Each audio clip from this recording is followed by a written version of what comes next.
Puji Tuhan, Shalom. Selamat hari Natal buat kita semuanya. Dan selamat hari Minggu. Kita berjumpa kembali dalam ibadah Natal kita, GKTI Raja Daud. Minggu 25 Desember tahun 2022. Mari saudaraku, dengan penuh sukacita kita menyambut Natal ini. Kita memperingati hari kelahiran Tuhan kita. Dan siapkan hati kita dimanapun kita berada. Kiranya kita memberikan hati yang terbaik, hidup yang terbaik, kita berikan pujian yang terbaik bagi Allah kita. Kita memuji Tuhan.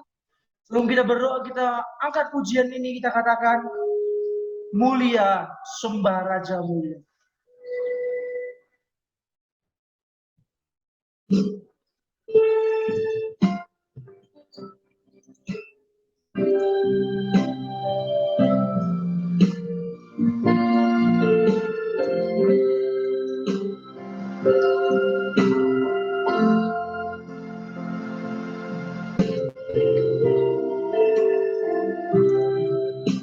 Mulia, sembah Raja mulia, bagi Yesus puji, hormat dan kuasa.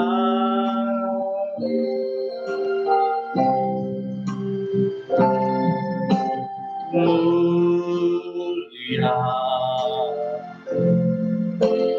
agung kerajaannya, dari surga datang untuk segenap umatnya.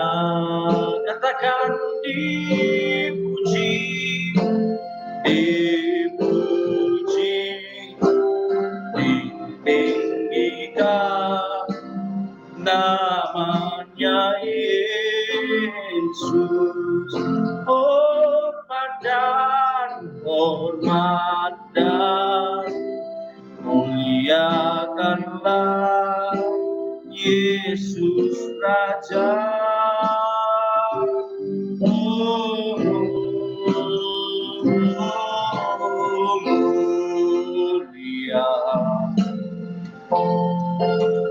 sembah Raja mulia. Dia telah lahir, dimuliakan, jadi Raja. Sekali lagi, dipuji, dipuji, ditinggikan namanya Yesus. Hormat dan muliakanlah Yesus Raja.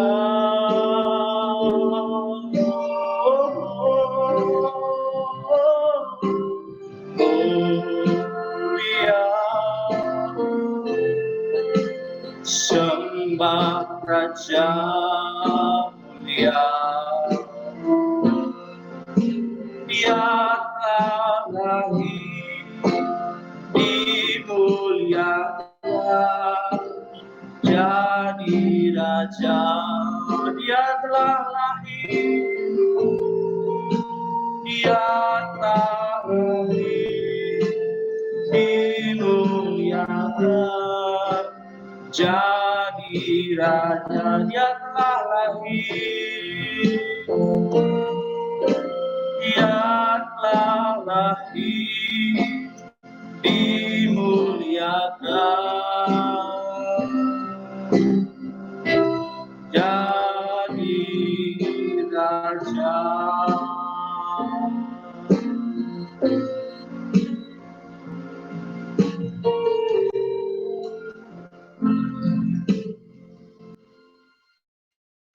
Tuhan, hati kita bersatu dalam doa. Bapa yang baik dalam surga, terima kasih Tuhan buat segala anugerah dan kemurahan yang Kau beri bagi kami ya Tuhan. Kami ada pada saat pagi hari ini. guna Tuhan memperingati hari kelahiran-Mu datang ke dunia ini Tuhan. Kami percaya Bapa, kami percaya Tuhan Yesus, Kau telah lahir di hati kami Tuhan. Kami percaya akan kelahiran-Mu dan akan kedatangan-Mu kedua kalinya Tuhan Yesus. Terima kasih Tuhan, ini kami umat-Mu Tuhan Yesus.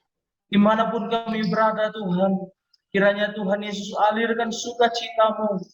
Sukacita Natal itu ya Tuhan, makna Natal itu kiranya Tuhan Yesus dapat kami maknai dalam kehidupan kami. Di pagi hari ini, hari yang indah ini Tuhan. Kami memulai ibadah kami ini dari awal hingga akhirnya Tuhan, kiranya tuntun kami, berkati kami Tuhan. Siapapun kami yang melayani Tuhan, dimanapun kami berada Tuhan Yesus, kiranya kami dapat bersatu. Satu roh, satu hati, satu pujian kami hanya untuk menyenangkan-Mu ya Bapa.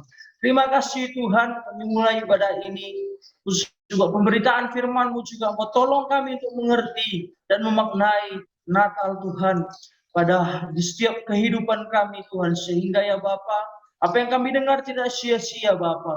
Terima kasih ya Tuhan Yesus. Kami siap mulai ibadah ini. Kiranya Tuhan memberkati dari awal hingga akhirnya. Dalam nama Tuhan Yesus kami berdoa dan kami mengucap syukur.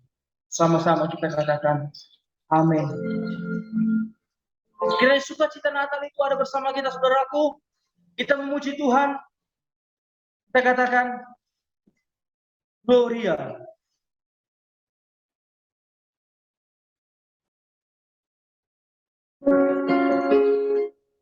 Nyanyi glory, glory bagi Sang Raja.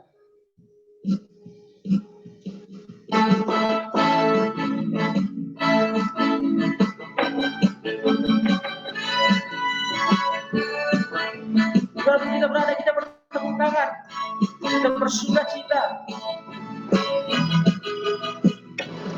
Nyanyi glory, glory, glory bagi Sang Raja. Oh nyanyi glory, glory, glory bagi Sang Raja.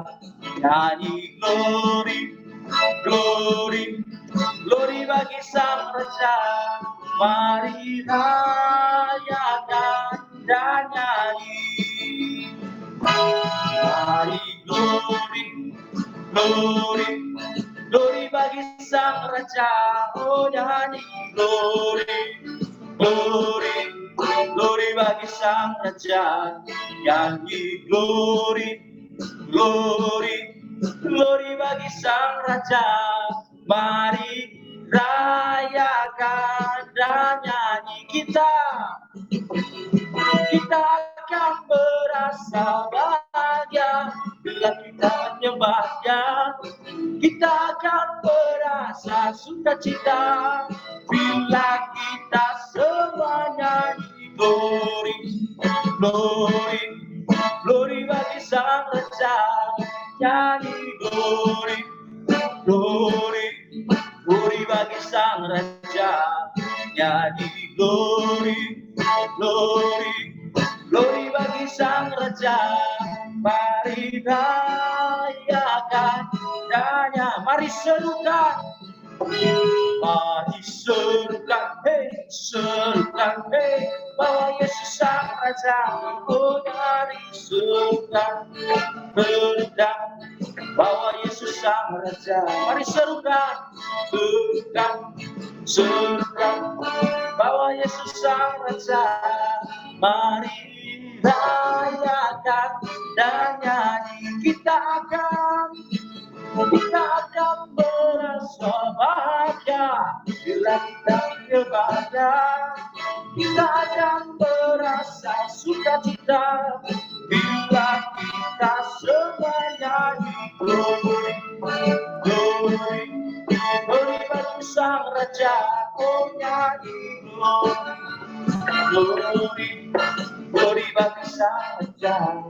Nyanyi glory, glory, glory bagi Sang Raja.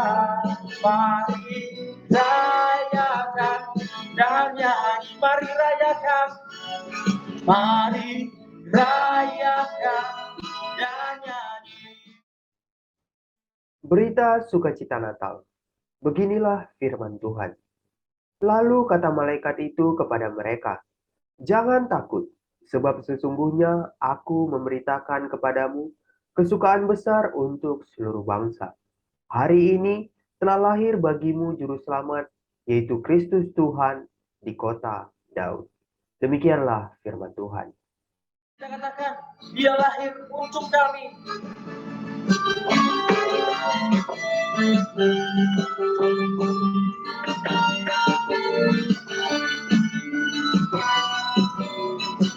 Katakan, Dia lahir.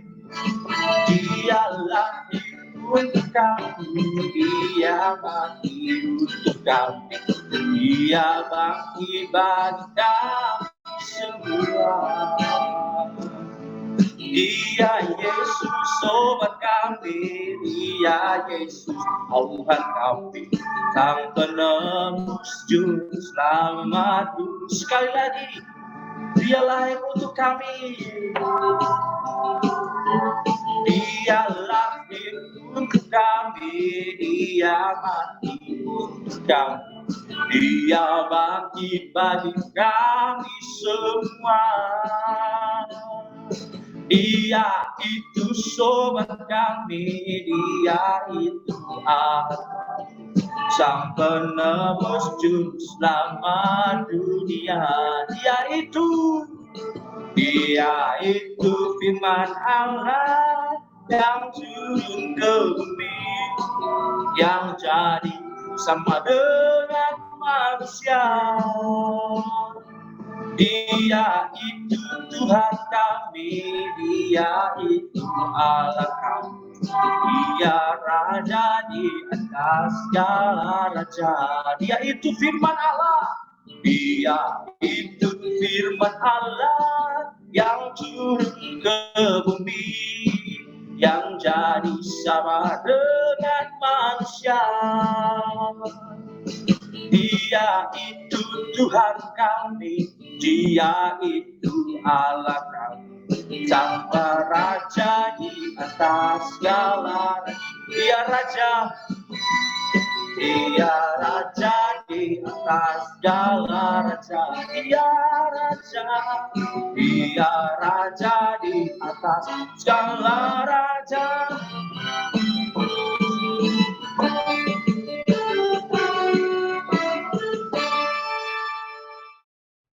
Epistel bagi kita pada hari Natal ini diambil dari Mika 5 ayatnya yang pertama sampai yang kedua. Beginilah firman Tuhan. "Tetapi engkau, hai Betlehem Efrata, hai yang terkecil di antara kaum-kaum Yehuda, daripadamu akan bangkit bagiku seorang yang akan memerintah Israel, yang permulaannya sudah sejak purbakala, sejak dahulu kala. Sebab itu ia akan membiarkan mereka sampai waktu perempuan yang akan melahirkan telah melahirkan. Lalu selebihnya dari saudara-saudaranya akan kembali kepada orang Israel." Demikianlah firman Tuhan. Berbahagialah orang yang mendengarkan firman Tuhan dan tekun melaksanakannya. Amin. Mari saudaraku, kita mau menyembah Tuhan, kita angkat pujian kita. Kita katakan, "Oh Yesusku, Engkau Raja damai dalam hidup kami."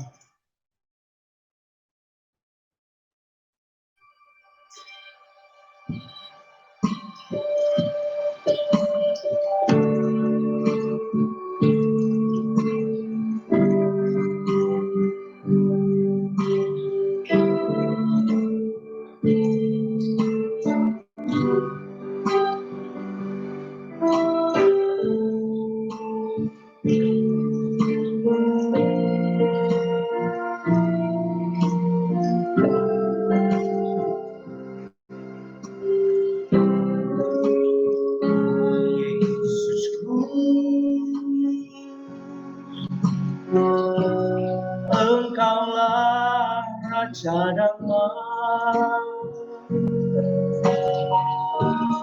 Kau turun ke dunia, selamatkan manusia. Katakan, "Oh Yesusku, oh Yesusku, Kau Tuhan kasih, Kau berikan hidupmu untuk menebus dosa. Kau Allah yang puji, Kaulah Allah yang sembah. Kemuliaan bagimu di tempat maha tinggi. Kemuliaan bagimu di tempat maha tinggi. Dari awal menaikkan pujian ini, mari kita renungkan kebaikan Tuhan di hari Natal ini, saudara. Oh Yesusku, Engkaulah Raja damai. Kau turun ke dunia, selamatkan manusia.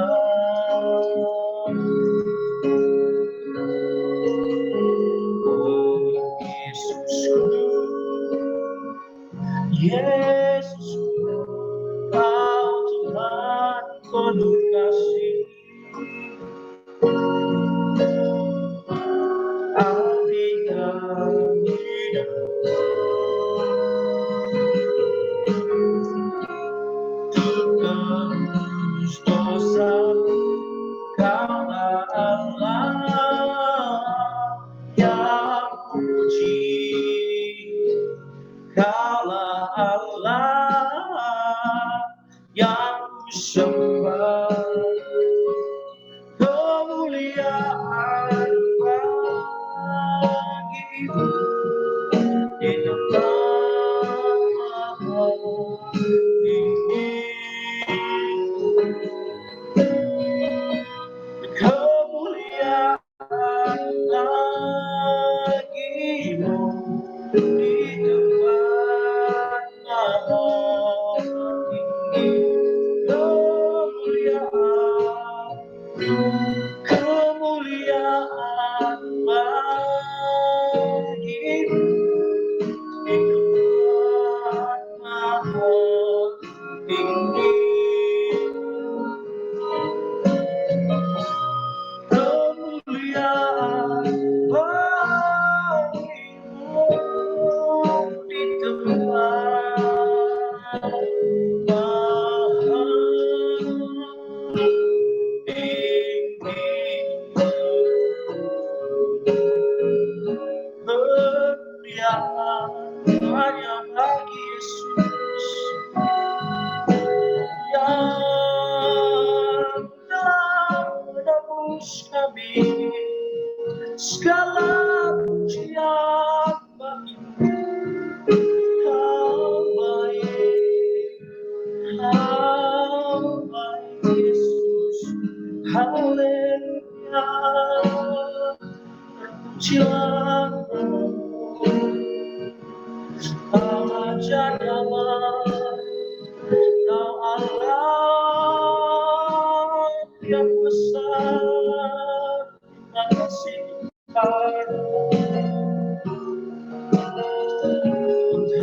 ajaib, Engkau mulia, Yesus. Kau kekuatan kami, tiada yang seperti-Mu.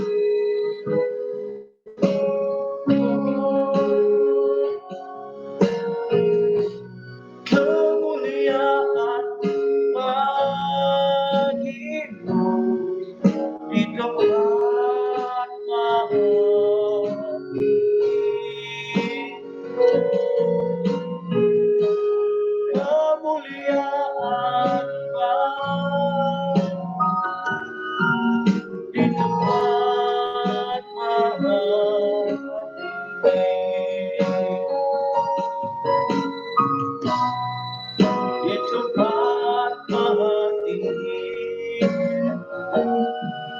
di tempat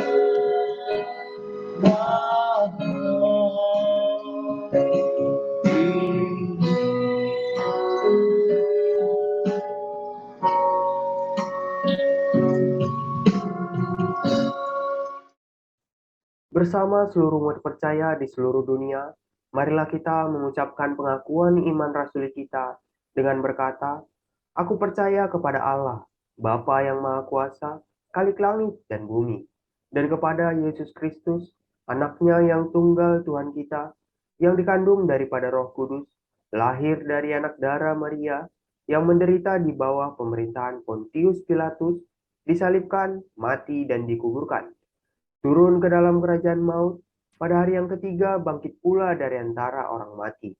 Naik ke surga, duduk di sebelah kanan Allah, Bapa yang Maha Kuasa. Dan akan datang dari sana untuk menghakimi orang yang hidup dan yang mati. Aku percaya kepada Roh Kudus, gereja yang kudus dan persekutuan orang kudus, pengampunan dosa, kebangkitan daging, dan hidup yang kekal. Amin.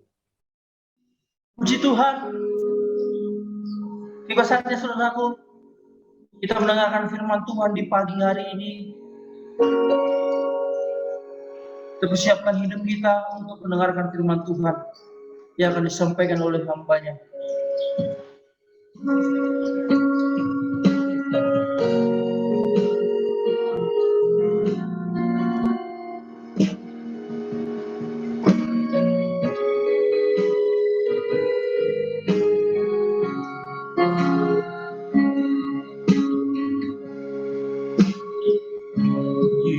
Hidupku menggenapi firman-Mu,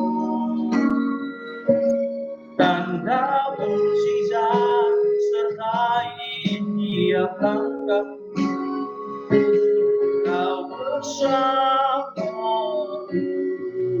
di dalam, jadi bukti kebesaran-Mu.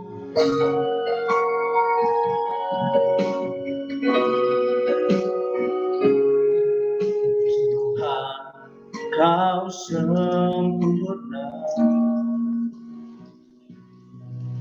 dalam rencana-Mu dan karya-Mu.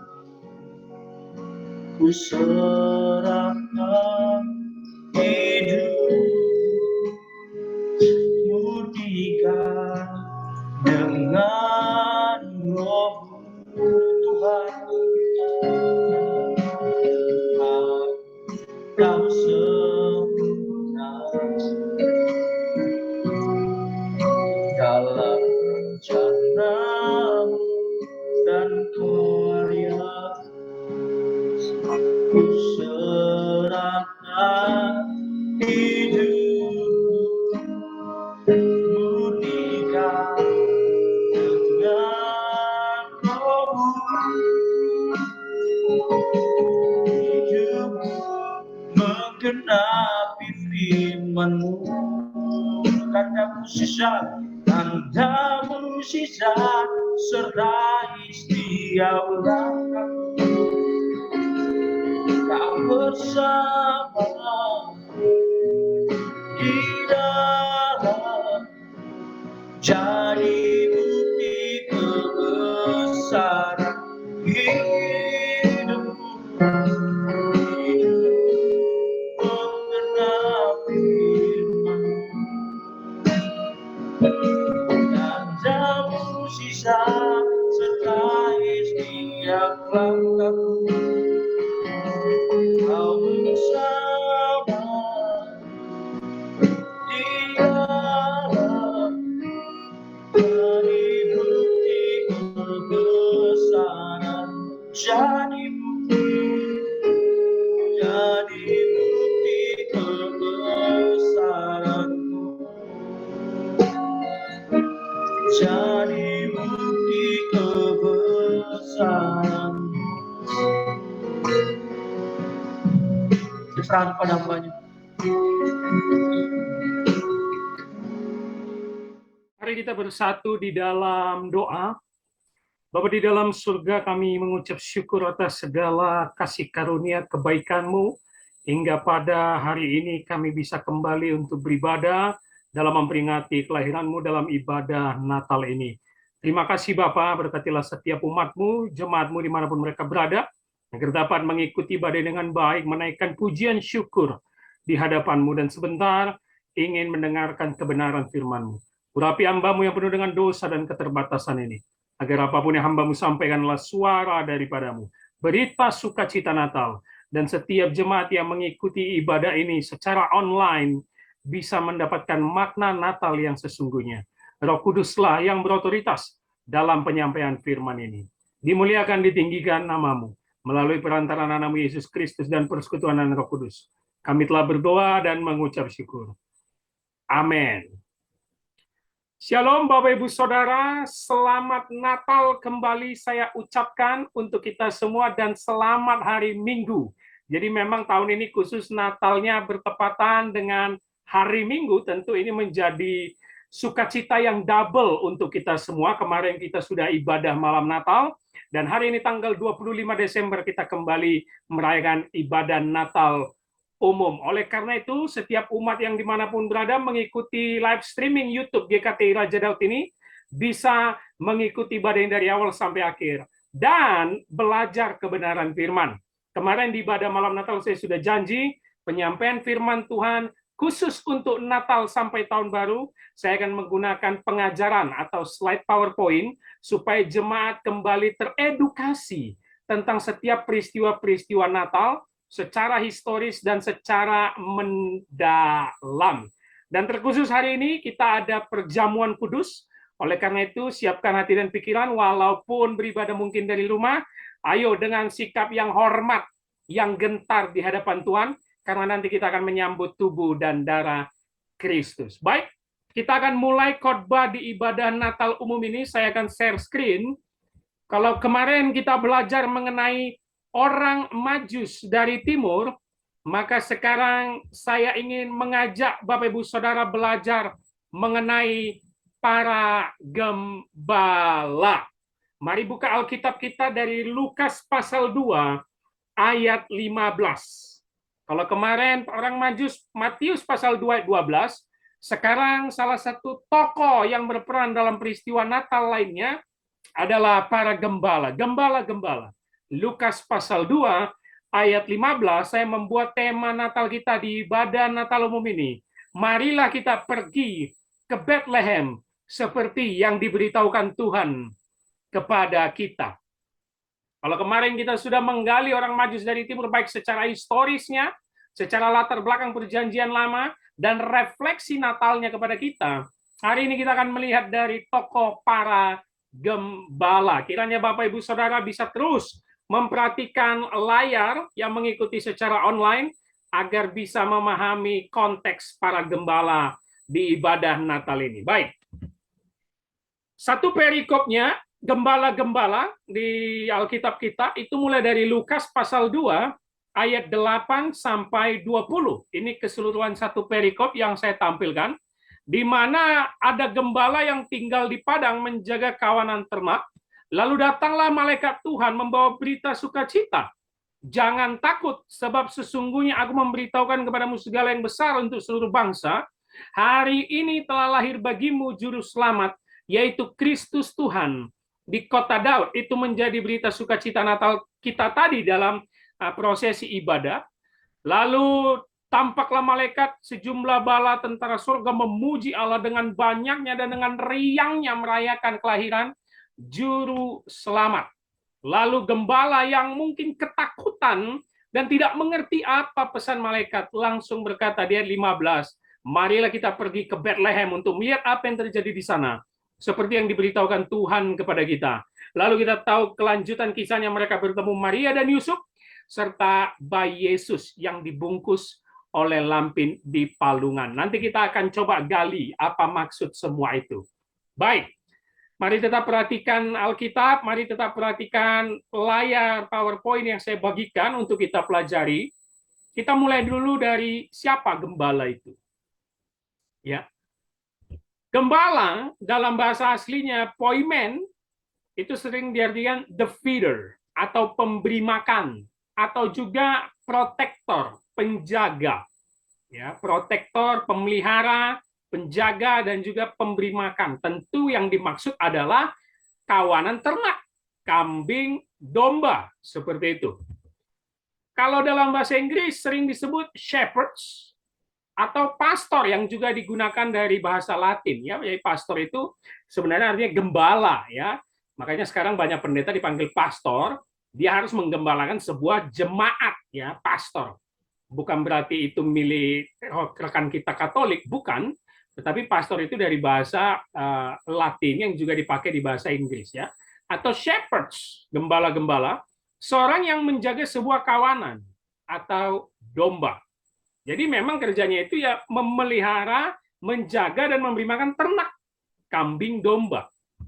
Nah, kalau kita perhatikan tadi konteks di Lukas pasal 2 mulai 8 sampai 20, di mana kita sudah sering membaca ini dalam peristiwa Natal, gembala tersebut apakah memang memiliki domba sendiri, yang artinya dia memang punya domba itu, entah itu sedikit atau banyak, atau yang di dalam konteks Alkitab itu gembala upahan.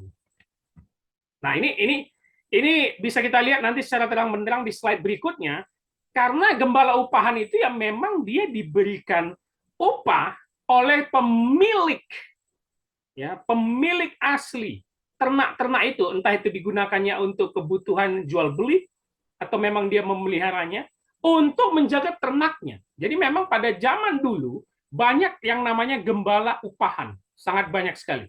Nah, nanti kita akan melihat sebenarnya itu dia memiliki domba itu sendiri atau dia upahan. Nah, gembala ini adalah profesi atau pekerjaan yang bagaimana, Bapak Ibu Saudara? Sekarang kalau kita artikan di zaman kita, gembala yaitu pastor, pendeta, megang jemaat. Orang sudah memiliki asumsi yang berbeda-beda. Banyak yang bilang ya pendeta itu kaya. Lihat jemaatnya sampai ratusan, ribuan. Perpuluhan masuk ke dia semua. Sudah pasti dia kaya. Tetapi sebenarnya meaning gembala kalau di dalam konteks budaya kuno atau konteks Alkitab, itu adalah profesi yang sangat rendah, Bapak Ibu Saudara. Nah, ini yang kita perlu tahu dulu ya. Gembala itu profesi yang sangat rendah, bahkan tidak dianggap sebuah pekerjaan yang bisa mencukupi kebutuhan hidup. Tidak. Gembala itu profesi yang rendahan, apalagi gembala upahan. Ya, jadi jangan pikir gembala itu pastor itu yang kayak kita alami sekarang, banyak pendeta yang kaya gitu ya, punya gedung mewah, mobil mewah, rumahnya besar. Enggak. Nah, kalau kita mau balik ke Alkitab, sesuai dengan konteksnya pada zaman dulu dan budayanya, ya gembala itu profesi yang sangat rendah. Dan kalau kita lihat di Alkitab, gembala itu sangat sering disebut mulai dari Perjanjian Lama, dan diidentikan dengan gambaran Allah itu sendiri. Betul ya? Diidentikan dengan Allah itu sendiri dan juga kepada Tuhan kita Yesus Kristus. Salah satu ayat yang terkenal itu ya Mazmur pasal 23 kan? Mazmur Daud. Tuhan adalah gembalaku, takkan kekurangan aku. The Lord is my shepherd, I shall not want. Nah, itu saya yakin semua kita sudah tahu Mazmur 23 tentang gembala. Di Perjanjian Baru Yesus juga menyatakan dirinya sebagai gembala yang baik.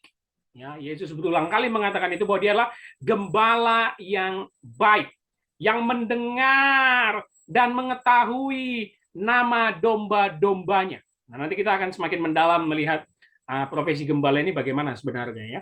Tapi ini yang secara pendahuluan kita melihat siapa gembala itu sebenarnya. Nah, gembala itu ya kalau kita mau bikin profil sederhananya seperti kayak orang yang bepergian ke sana kemari, ya pakaian utamanya jubah yang dari wol begitu, lalu dia punya tongkat ya, staff ya, tongkatnya seperti di gambar ini Bapak Ibu Saudara, agak melintang yang bisa untuk menolong domba terperosok ke jurang atau bahkan memukul gitu ya. Kalau gembala kambing dombanya keluar dari jalur yang mau dibawa oleh gembalanya. Lalu dia punya juga barang-barang utama disimpan dalam kulit atau tas keli, ya.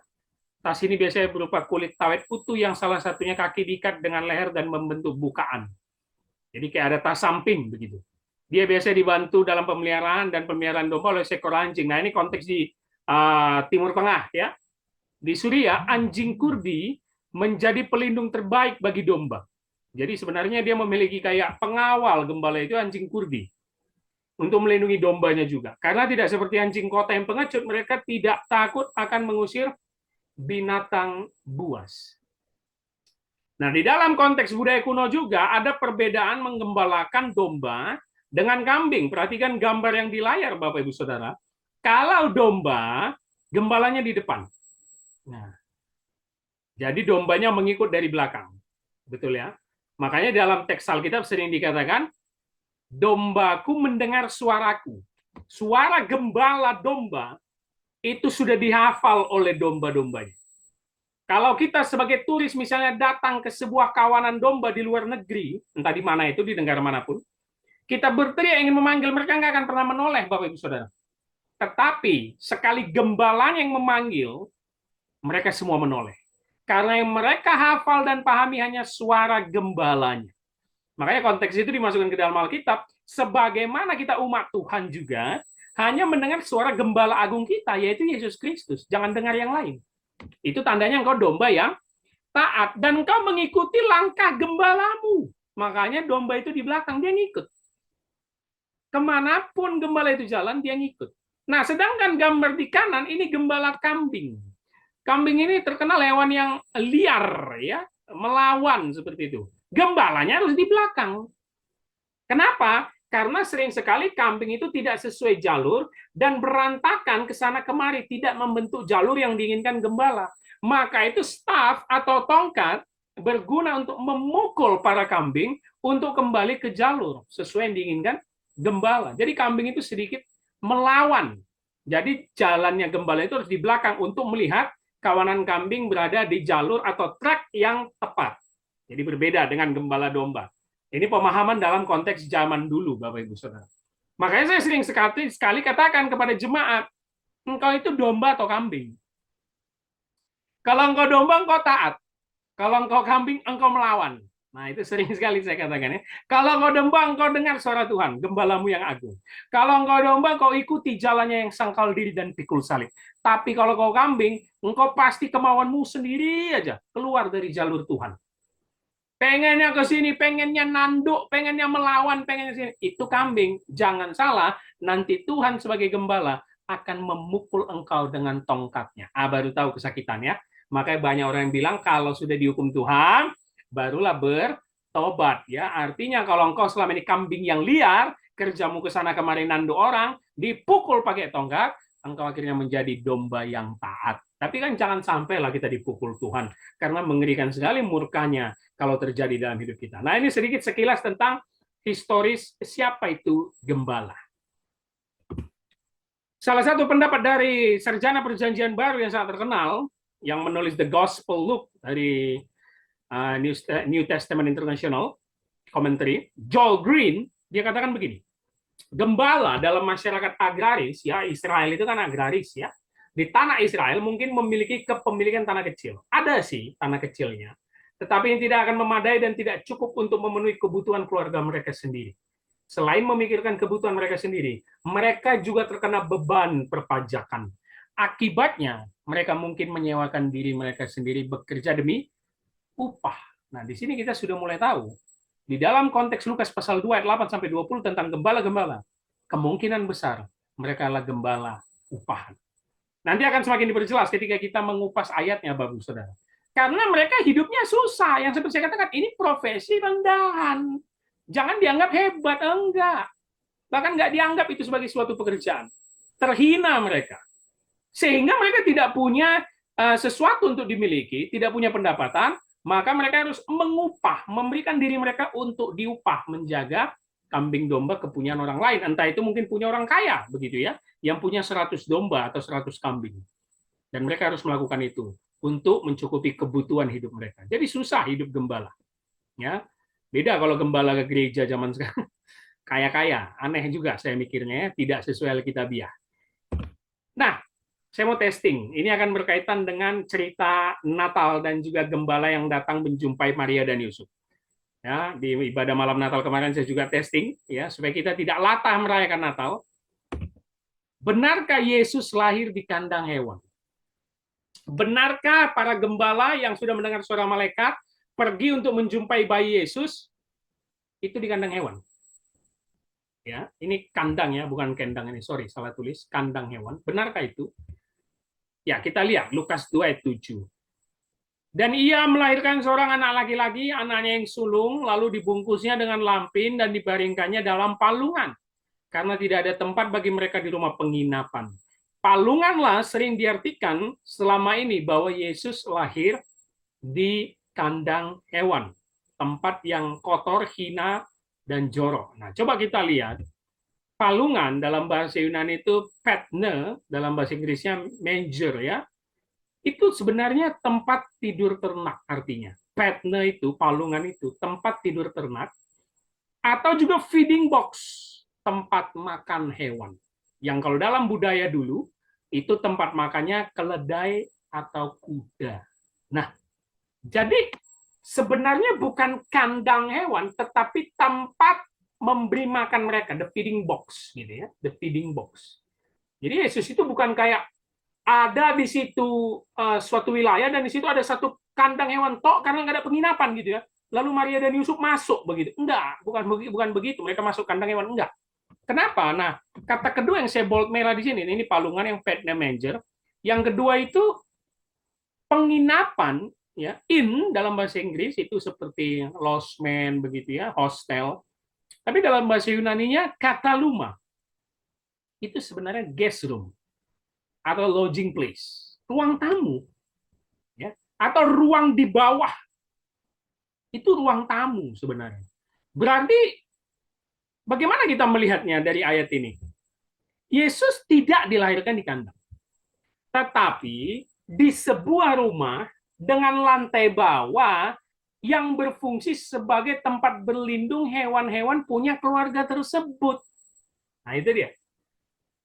Nah, kalau kita setuju dengan itu, tidak mengherankan menemukan palungan yang terletak di area rumah itu. Karena ketika Lukas menyatakan bahwa tidak ada ruang di kataluma, guest room atau penginapan, itu berarti tidak ada ruang di tingkat atas yang penuh dengan orang lain yang tidur atau menginap. Ingat konteksnya, semua sedang pulang kampung. Ya, sesuai dengan sensus yang disuruh oleh kaisar. Jadi semua datang berdesak-desakan pengen menumpang, kebetulan Maria dan Yusuf tidak kebagian, tetapi ada satu tempat di bawah, yaitu tempat memberi makan hewan yang dipunyai keluarga yang punya rumah. Ya, karena kata luma atau guest room-nya penuh, jadi harus turun yang ke bawah, itulah palungan, manger. Ya. Jadi kalau mau kita bilang Yesus lahir di rumah, betul juga Bapak Ibu Saudara.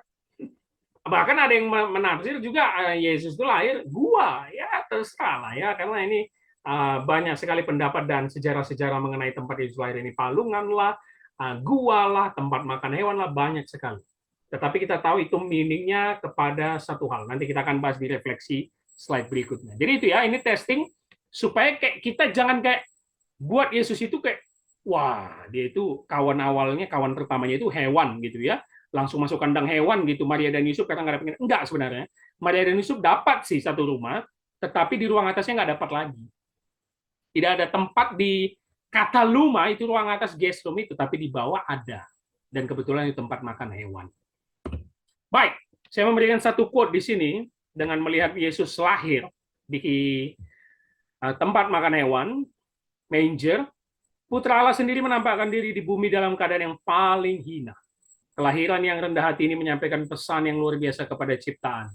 Tuhan yang transenden merendahkan diri untuk datang kepada kita. Alih-alih datang ke bumi sebagai penguasa yang dimanjakan dan diistimewakan, bak raja, Yesus lahir dalam kelemah lembutan sebagai salah satu dari kita, umat manusia. Dia dapat didekati, dia dapat diakses, dia available, tidak ada gerbang istana yang menghalangi jalan menuju dia, tidak ada pasukan yang menghalangi kita, raja segala raja datang dengan rendah hati, dan tempat tidur pertamanya adalah palungan. Berbeda dengan kaisar dan raja Herodes yang berkuasa pada zaman itu, yang tinggal di istana. Natal memang menunjukkan kesederhanaan, Bapak Ibu Saudara. Baik, sekarang kita masuk ke refleksinya untuk tema kita di ibadah Natal umum ini. Saya mulai di ayat 15 tadi. Setelah malaikat-malaikat itu meninggalkan mereka dan kembali ke surga, gembala-gembala itu berkata seorang kepada yang lain, marilah kita pergi ke Bethlehem untuk melihat apa yang terjadi di sana. Seperti yang diberitahukan Tuhan kepada kita. Perhatikan kalimat dan kata yang saya bold merah itu menjadi poin penting. Marilah kita pergi seperti yang diberitahukan Tuhan. Natal itu berbicara ketaatan kepada firman Tuhan. Seperti kita bahas juga di ibadah malam Natal kemarin, ketaatan kepada firman Tuhan. Dari mana kita tahu? Respon para gembala. Mereka mungkin takut awalnya didatangi para malaikat. Mereka mungkin terkejut dan syok bala tentara surgawi nyanyi begitu meriahnya. Tetapi mereka mendengar pesan malaikat, mereka mentaatinya. Natal berbicara action dan tindakan kepada Tuhan. Para gembala tidak mengenal bayi Yesus, Bapak Ibu Saudara, tetapi berita yang disampaikan malaikat, mereka dengar dengan baik, mereka cermati dengan baik, walaupun mungkin dengan sikap takut, tapi setelah itu mereka pergi action. Marilah kita pergi. Natal berbicara ketaatanmu terhadap pesan dari Tuhan. Makanya yang kalimat selanjutnya yang saya bold tadi apa? Seperti yang diberitahukan Tuhan. Artinya apa? Seperti firman Tuhan.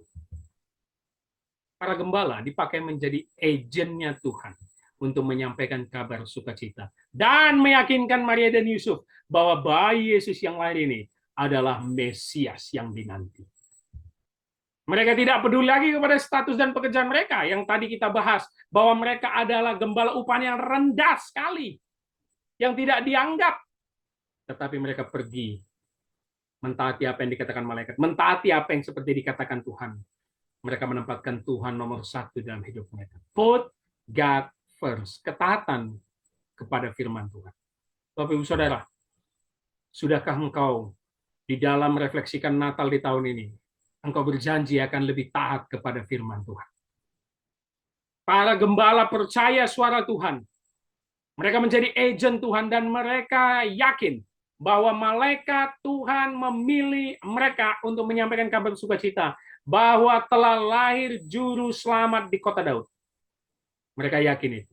Kalau engkau yakin, engkau umat Tuhan, engkau orang Kristen, pengikut Kristus yang benar, maka kau juga harus dipakai untuk menyampaikan kabar sukacita, kabar baik, Injil kepada setiap orang. Engkau selama ini gereja mendengarkan khotbah, mendengarkan firman, atau membaca Alkitab, maka engkau harus pergi seperti para gembala, melakukan action. Natal berbicara ketaatan kepada firman Tuhan. Maukah engkau berubah menjadi taat terhadap firman Tuhan yang ada di dalam Alkitab? Jangan sampai Alkitab hanya menjadi buku usang yang nggak pernah dipahami, nggak pernah dibaca, nggak pernah didalami. Jangan sampai itu terjadi. Kristen itu berbicara di tindakan, bukan hanya dengar. Makanya dalam doa kita selalu dalam ibadah, jangan buat kita sebagai hanya pendengar firman, tetapi juga pelaku firman, Bapak Ibu Saudara. Action. Apa actionmu menuju 2023? Berjanjilah di ibadah Natal hari ini. Engkau harus memiliki ketaatan yang lebih kepada firman Tuhan. Jangan sampai kita hanya bisa taat kepada atasan kita di kantor. Jangan sampai kita hanya taat kepada omongan-omongan orang lain. Tetapi kepada firman Tuhan, kita tidak pernah mau mentaatinya. Kebanyakan ngeles malah. Kalau ada firman Tuhan yang menyuruh begini, selalu kita cari, aduh ini benar nggak ya? Tanya dulu deh, googling dulu deh. Jangan-jangan ini maksudnya ini salah. Bagus, engkau kritis. Tetapi apapun yang menjadi perintah dalam firman Tuhan, setelah engkau memahami, mendalami, dan mempertanyakannya, yang terutama adalah engkau melakukan. Firman Tuhan mengasihi istri, tunduk kepada suami, adalah firman yang jelas dalam Alkitab. Engkau boleh kritis terhadap itu. Engkau boleh melihat situasi kondisimu terhadap firman itu. Tetapi ujungnya, engkau harus melakukan yang terbaik di hadapan Tuhan. Dengan terus mengasihi istri, mengasihi suami, tunduk kepada suami. Itulah bukti engkau merayakan Natal, Bapak Ibu. Ketaatan kepada firman Tuhan. Jangan hanya mendengar, jangan hanya merayakan selebrasi Natal, Nggak ada gunanya kalau engkau tidak memiliki respon seperti para gembala. Marilah kita pergi. Mereka bisa dong banyak nanya, kita mimpi kayaknya. Itu gembala nggak salah kali ya jumpai kita. Kita ini kan orang nggak dianggap. Ngampai dia jumpai kita. Bener nggak tuh ada juru selamat di kota Daud? Bener nggak tuh ya? Tapi mereka bilang, mari kita pergi.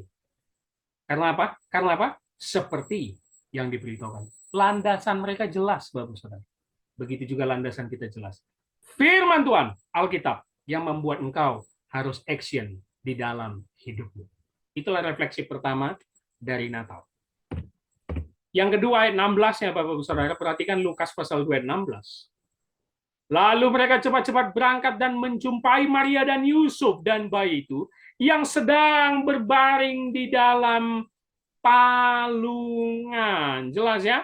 Ada dua kata yang penting di sini di ayat 16, kata menjumpai dan palungan. Natal pertama berbicara ketaatan, yang kedua perendahan diri. Tentu kita harus mencontoh Tuhan Yesus Kristus yang agung, yang berinkarnasi, mengambil rupa hamba, merendahkan diri menjadi sama seperti manusia. Natal harus membawa kita semakin rendah diri. Saya meminjam kata Yohanes Pembaptis, harus kita semakin berkurang, semakin kecil, dan nama Tuhan semakin besar dan dipermuliakan. Dan tentu di dalam perendahan diri ada pengorbanan. Perhatikan kata menjumpai di ayat ini.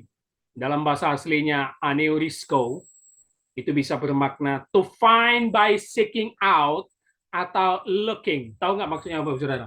Begitu para gembala cepat berjalan menuju Bethlehem ingin mencari bayi Yesus, ya, yang kata malaikat terbaring dengan kain lampin di dalam palungan, mereka mencari dari satu tempat ke satu tempat ke satu tempat ke satu tempat. Kalau bisa saya dramatisir, mereka cari ke rumah bapak, ada ini nggak? Ada yang bayinya baru lahir di sini nggak? Di palungan gitu pakai kain lampin ada? Oh nggak ada. Mereka pergi lagi ke satu tempat. Ada ini nggak? Orang mereka nggak saling kenal, bapak saudara. Mereka bukan tetanggaan. Para gembala itu tinggalnya kan di padang, ya bukan di perumahan atau hotel seperti yang tadi kita bahas di backgroundnya, bukan di Kataluma, nggak. Mereka nggak punya rumah yang dekat situ. Mereka mencari satu persatu. Itu berkorban, Bapak Ibu Saudara. To find by seeking out. Mereka cepat-cepat, antusias sekali untuk berangkat dan menjumpai. Menjumpai di sini bukan langsung ketemu ya. Enggak. Find one by one. Keren sekali, Bapak Ibu Saudara. Dan yang kedua, palungan atau manger. Ini menjadi tanda yang diberikan malaikat Tuhan. Kau akan menemukan bayi itu dalam palungan atau manger. Di sini kita akan melihat maknanya. Palungan sudah pasti kotor. Ini perendahan diri Allah yang agung-agung, maha. Mau datang ke tempat yang kotor. Palungan. Tempat makan hewan, Bapak Ibu Saudara. Yang kedua, sudah pasti palungan bermakna direncanakan. Ini menarik sekali, Bapak Saudara. Perhatikan kalimat saya. Kenapa saya tulis direncanakan. Nubuatan Nabi Mika, sesuai epistel tadi yang dibaca oleh evangelis kita. Mika pasal 5, pasal 2. Itu 700 tahun sebelum berita kelahiran Yesus ini. Artinya apa? Apakah Allah tidak bisa merancang kelahiran anaknya di tempat yang baik? Ya gampang dong. 700 tahun lagi waktunya. Kita merancang suatu hal aja, 1-2 tahun bisa kita lakukan, kan? Merancang hal yang besar, 5-10 tahun bisa. 700 tahun loh dari nubuatan Mika. Bisa nggak Allah itu bikin Yesus itu lahir di istana? Bisa lah. Gampang sekali. Tapi enggak, Bapak Saudara. Palungan itu perencanaan dari Allah. Keren. Itu udah direncanakan. Memang harus di palungan direncanakan. Tempat yang hina, tempat yang kotor, tempat yang rendah. Dan yang ketiga adalah tanda, sign yang diberikan malaikat kepada para gembala bahwa tanda yang paling utama itu palungan, bukan kain lampinnya ya. Karena setiap bayi yang lahir di Israel pasti dibalut oleh kain lampin. Tapi palungan itu tanda menunjuk kepada bayi Yesus juru selamat yang lain. Dan yang keempat, palungan menunjuk titik start atau titik awal menuju salib. Saya berulang kali katakan, engkau boleh merayakan Natal dengan sukacita. Engkau boleh melakukan selebrasi Natal berkali-kali. Tapi jangan lupa, merayakan Natal tidak boleh lepas dengan peristiwa Jumat Agung sampai Paskah. Karena itulah maknanya. Dia lahir bukan untuk main-main di dunia ini. Dia lahir bukan untuk pamer di dunia ini. Dia lahir bukan untuk membentuk kekayaan di dunia ini. Dia lahir untuk mati sengsara di Golgota, di kayu salib menebus manusia berdosa. Palungan menjadi suatu hal yang indah. Hina, rendah, tetapi itu perendahan diri dari Allah kita yang maha besar. Mesias merendahkan diri, menjadi hamba, datang untuk berkorban mati di kayu salib. Yang berarti, refleksi Natal di poin kedua. Maukah engkau berkorban merendahkan diri terus-menerus sebagai pengikut Kristus yang sejati? Natal bukan selebrasi gegap gempita, Bapak Ibu Saudara. Natal adalah perenungan untuk terus merendahkan diri dan berkorban. Merendahkan dirilah di hadapan Tuhan. Merendahkan dirilah di hadapan sesama. Maukah engkau terus mengampuni saudaramu yang mungkin menyakiti, memfitnah engkau? Maukah engkau terus mengampuni, mengasihi pasanganmu, suami dan istri? Maukah engkau mengampuni saudaramu yang mungkin selama ini menjelek-jelekkan engkau di belakang? Dan maukah engkau merendahkan diri, sehebat apapun pekerjaan, jabatan, dan berapa tinggi gajimu, tapi merendahkan diri untuk melayani Tuhan di berbagai tempat? Itu yang penting, perendahan diri dan berkorban. Maukah engkau merendahkan diri terus-menerus dan berkorban kepada Tuhan dan sesama? Ini yang harus kita lakukan. Saya selalu punya quote, saya katakan kepada jemaat, Yesus itu datang untuk menderita. Kok orang Kristen maunya hidup senang ya? Nggak ada bedanya dengan orang dunia dan orang yang nggak beragama. Kok mau hidup senang, mau hidup kaya, Bapak Saudara? Nggak usah jadi Kristen, bisa. Nggak ada bedanya. Berapa banyak orang terkaya di dunia bukan orang Kristen? Berapa banyak presiden yang bukan orang Kristen? Bisa kok mereka dapat itu semua? Karena memang itu yang ditawarkan dunia. Tetapi Yesus datang menawarkan bukan soal itu. Dan dia bukan hanya menawarkan kasih yang kita kenal, kasih dari surga. Yang kayak, kau salah ya, Yesus love you, gitu ya. Besok buat dosa lagi, Yesus love you. Besok nggak pernah ke gereja, Yesus love. Itu kasih, iya kasih. Tapi itu kasih yang kebablasan, saya katakan. Pahamilah dan kenali Tuhanmu dengan benar, sebagaimana Dia Tuhan yang penuh kasih dan juga keadilan, Bapak Ibu Saudara. Natal, sekali lagi, bukan tradisi-tradisi yang dibangun turun-temurun, malah kita ajarkan terus-menerus sama anak cucu kita. Nggak ada pendidikan yang kita buat. Makanya GKT Raja Daud dan saya juga berinisiatif memberikan pengajaran ini, supaya kita bisa merayakan Natal dengan benar. Perendahan diri dan berkorban. Minta maaf susah ya. Minta maaf susah kan? Kenapa? Diri kita ini merasa paling benar, ego kita ini tinggi, susah kan? Setelah Natal ini, apapun kesalahanmu, atau masih ada dendamu, minta maaf loh. Itu tandanya kau merayakan Natal. Saya tidak peduli kau beli baju baru lah, saya tidak peduli kau merayakan Natal dari 1 Desember sampai 25 Desember dengan hebat lah, saya tidak peduli kau mendekor gerejamu dengan sangat cantik lah. Kalau engkau tidak mengampuni saudaramu, tidak melepaskan permintaan maaf, tidak mau maafkan orang lain, saya mau katakan, engkau tidak merayakan Natal. Engkau tidak tahu makna perendahan diri. Maka saya tutup dengan quote. Maknai Natal sebagai momen di mana Allah yang kudus dan maha tinggi mau bertemu kita orang berdosa yang tidak penting. Tak penting kita berdosa. Kita ini kerjanya buat salah di hadapan Tuhan. Tapi merasa penting terus di dunia ini. Apalagi sama orang lain. Merasa sombong, merasa paling hebat. Kalau dia mau lahir dalam kesederhanaan dan hidup menderita sampai Golgota, maka Natal adalah titik di mana hidup kita adalah proses penderitaan terus-menerus untuk menyangkal diri dan memikul salib, mengikut Dia. Ayo Bapak Ibu Saudara, kita boleh sukacita, joy to the world. Tetapi makna Natal bukan sukacita duniawi. Sukacita dalam mengikut Yesus. Bagaimana mengikut Yesus? Sangkal dirimu, pikul salibmu, ikutlah Dia. Kiranya Natal ini, di ibadah umum ini menjadi momen yang sangat berharga untuk kita semua, untuk bisa kita renungkan. supaya kita jangan terjebak oleh selebrasi agamawi. Dari turun-temurun, mereka Natal hanya sekedarnya. Mereka Natal hanya hingar-bingar di gereja. Mereka Natal hanya sekedar kunjungan ke rumah saudara, makan kue, nggak jelas. Tapi Natal, sebagaimana kita memaknai kelahiran Juru Selamat kita yang begitu sederhana, maka hiduplah kita sederhana. Hiduplah kita seperti orang yang nggak punya apa-apa di hadapan manusia, yaitu para gembala. Tetapi di mata Tuhan, dia orang pertama yang diberikan kabar sukacita. Dan ikutilah dia dengan merendahkan diri dan selalu berkorban. Sekali lagi saya ingin mengucapkan selaku gembala GKT Raja Daud beserta seluruh majelis, evangelis, jemaat, selamat Natal dan menyambut tahun baru. Sukacita, damai sejahtera Kristus beserta kita. Amin. Mari kita berdoa.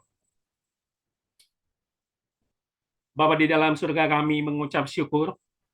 Pada hari ini kami melakukan ibadah Natal umum, di mana kami baru saja merenungkan firman-Mu, agar kami terus belajar merefleksikan ibadah Natal ini, supaya kami terus taat kepada firman-Mu. Ada action yang kami lakukan. Tidak terus-menerus menjadi Kristen KTP, yang hanya ibadah Natal ke gereja dari tahun ke tahun, tapi tidak pernah melakukan action kepadamu ya Bapa. Oleh karena itu Roh Kudus kuatkan kami, urapi kami, materaikan firman dalam hati dan pikiran kami, untuk bisa melakukan kebenaran firman. Dan ajarilah kami untuk merendahkan diri, agar tidak sombong, dan terus mau berkorban kepada Tuhan dan juga sesama. Ajari kami untuk mengampuni, ajari kami untuk terbiasa meminta maaf kepada sesama, supaya makna Natal betul-betul kami lakukan dalam kehidupan sehari-hari. Terima kasih Bapa. Dimuliakan, ditinggikan nama-Mu melalui perantaraan nama Yesus Kristus dan persekutuan dengan Roh Kudus. Kami telah berdoa dan mengucap syukur. Amin. Jemaat sekalian yang terkasih dalam nama Tuhan kita Yesus Kristus, kita akan memasuki prosesi perjamuan kudus. Dimanapun Anda berada sekarang, mari persiapkan diri kita untuk masuk ke dalam prosesi perjamuan kudus. Mari siapkan hati dan pikiran kita dengan hormat menerima tubuh dan darah Kristus. Untuk itu, Bapak, Ibu, Saudara sekalian, saya harap kita mempersiapkan roti. Jikalau tidak ada roti, dapat juga berupa biskuit atau cracker. Dan juga kita mempersiapkan anggur. Dan jikalau tidak ada anggur, maka dapat diganti dengan sirup. Kita akan memasuki perjamuan kudus. Sebelumnya, marilah kita bernyanyi.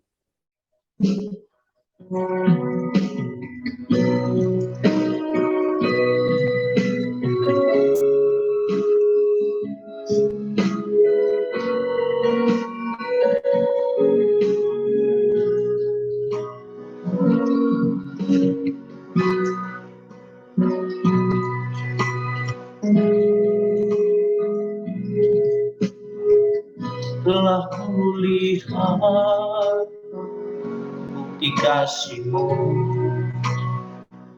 Kau menderita dan dengan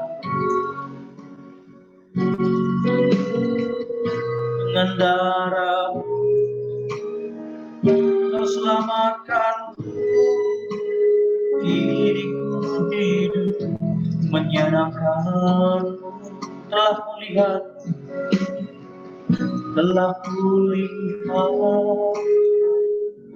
dikasih-Mu, Kau menderita dan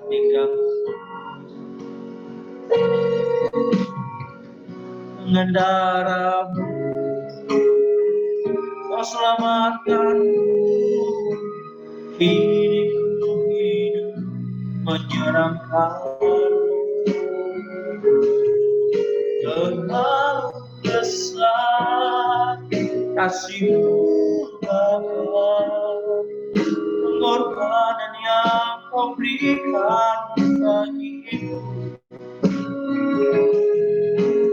Terlalu mahal darah-Mu Yesus tercurah untuk menebus hidup.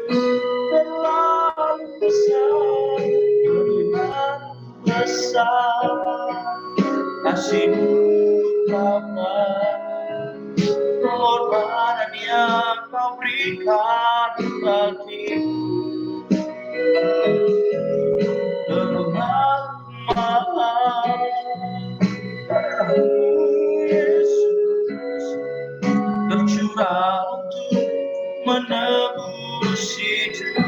tercurah untuk menebus hidupku, tercurah untuk menebus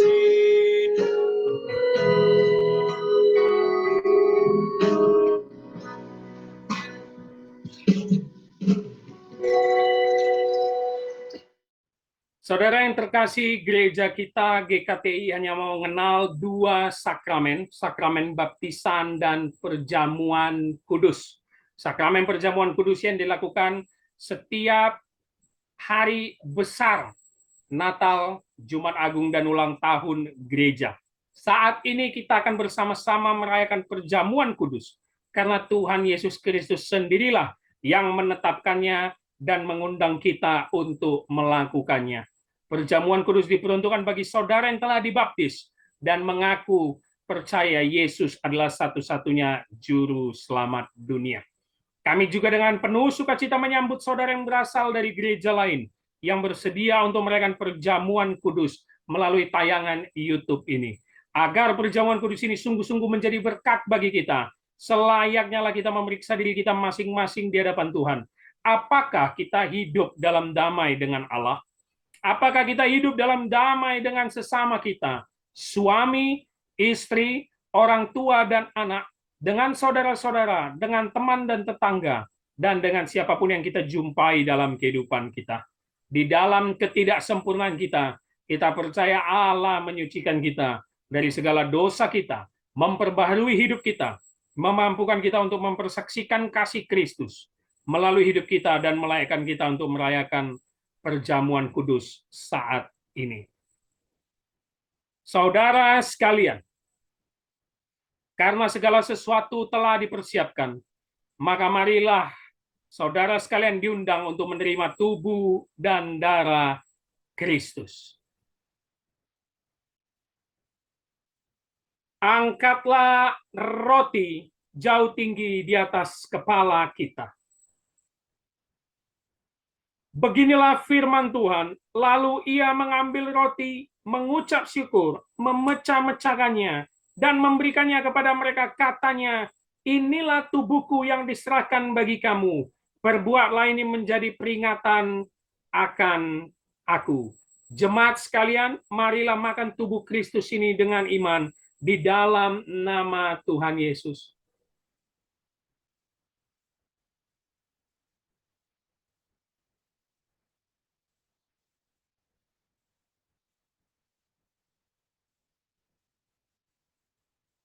Angkatlah anggur jauh tinggi di atas kepala kita.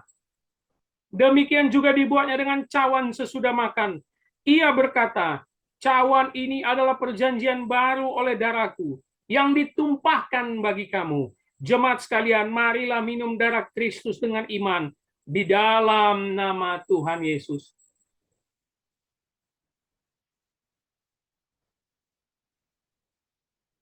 Amin.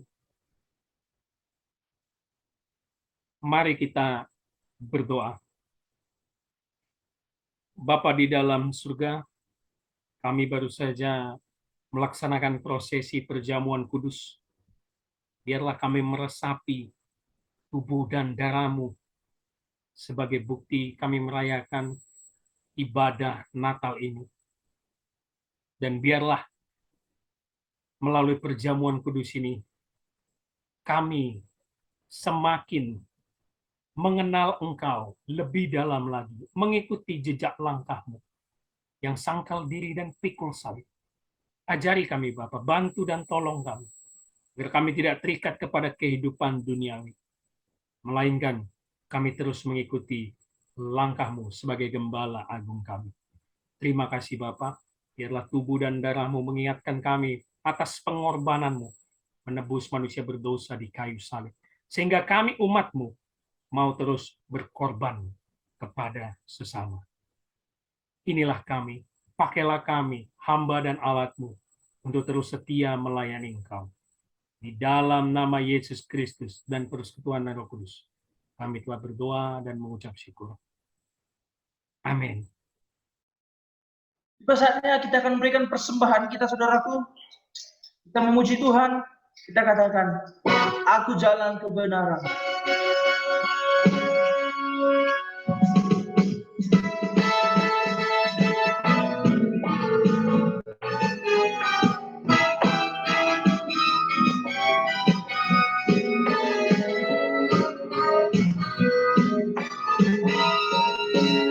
Aku jalan kebenaran dan jalan kehidupan, itulah Yesus katakan.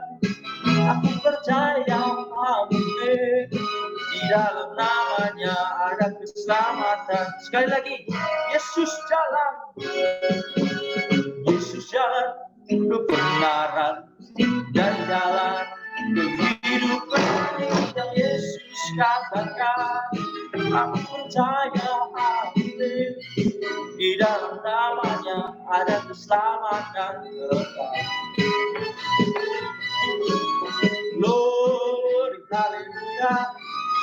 Glory, hallelujah. Glory, hallelujah. Glory, hallelujah. Di dalam namanya ada keselamatan kekal. Sekali lagi, Yesus jalan kebenaran dan jalan kehidupan, itu Yesus katakan. Aku percaya, amin, di dalam namanya ada keselamatan kekal. Glory, hallelujah. Glory, hallelujah. Glory, hallelujah. Glory, hallelujah. Glory, hallelujah. Di dalam namanya ada keselamatan kekal. Di dalam namanya ada keselamatan. Di dalam namanya ada keselamatan kekal.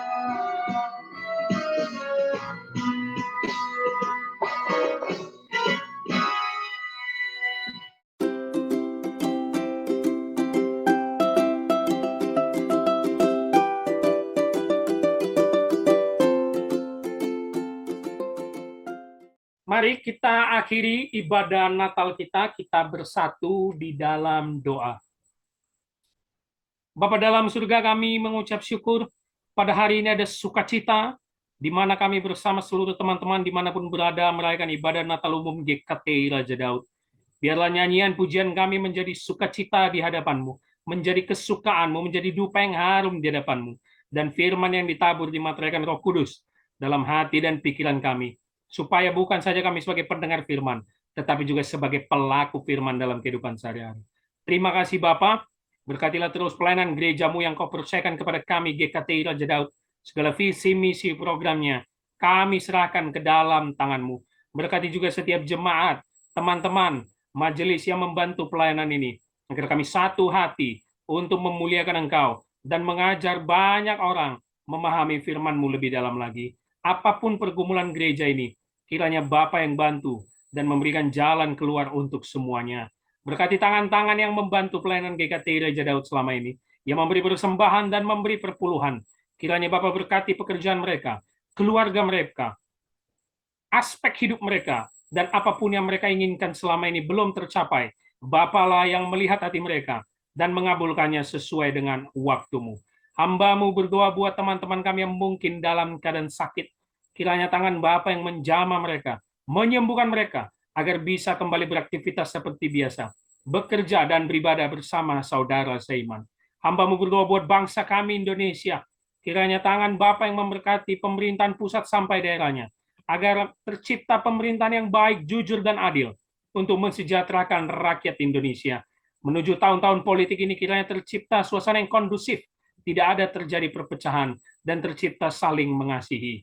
Dan kepada kami umat-Mu di tengah bangsa ini, biarlah kami menunjukkan bahwa kamilah garam dan terang dunia, untuk membawa banyak jiwa datang kepada Kristus, untuk mengasihi orang-orang yang selama ini dikucilkan dan terpinggir, untuk menciptakan keadilan sosial bagi seluruh suku, agama, dan ras.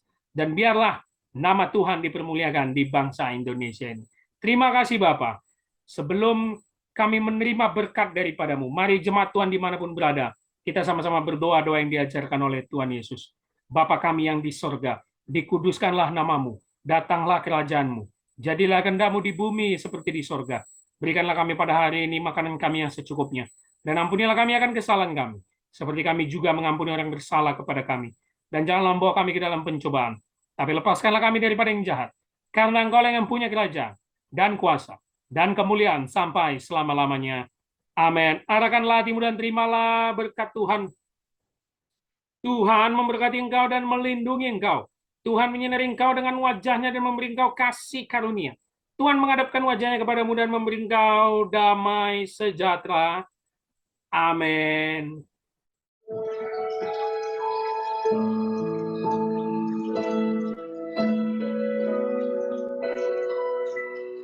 Bapa, terima kasih. Bapa, terima kasih. Bapa, di dalam surga, ku berterima kasih.